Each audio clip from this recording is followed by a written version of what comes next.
Gentleman from North Carolina is recognized. I thank the chairman. Mr. Speaker, with great power comes great responsibility.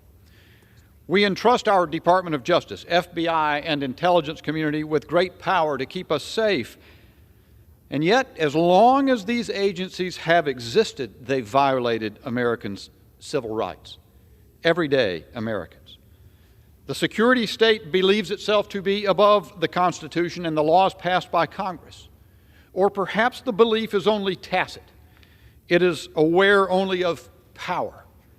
Not authority, power. The FBI spied on Frank Sinatra, John Lennon, Dr. Martin Luther King Jr., and Muhammad Ali because they were national security threats.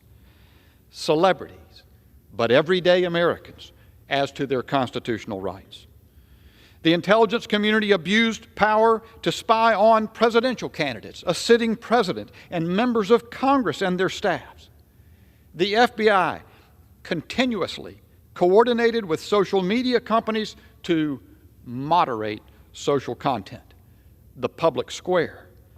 So contemptuous are they and out of touch. When confronted with this just weeks ago, they said we were merely engaging with our community partners. Leading up to the 2020 election, the FBI worked hand in hand with Twitter and Facebook to silence the Hunter Biden laptop story.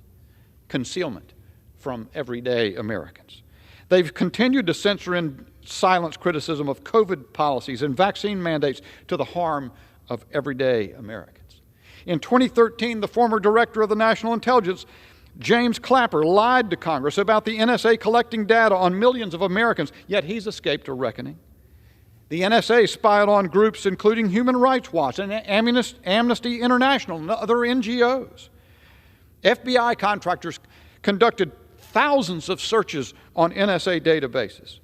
The intelligence community spied on journalists and political opponents in clear violation of the First Amendment. That's not all just illegal. It's un-American, and it cannot continue. The government's massive surveillance apparatus is well documented, but there's still much more that we do not know.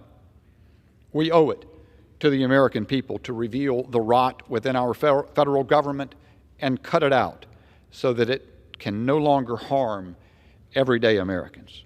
Mr. Speaker, today we're putting the deep state on notice. We're coming for you on behalf of everyday Americans. I yield back.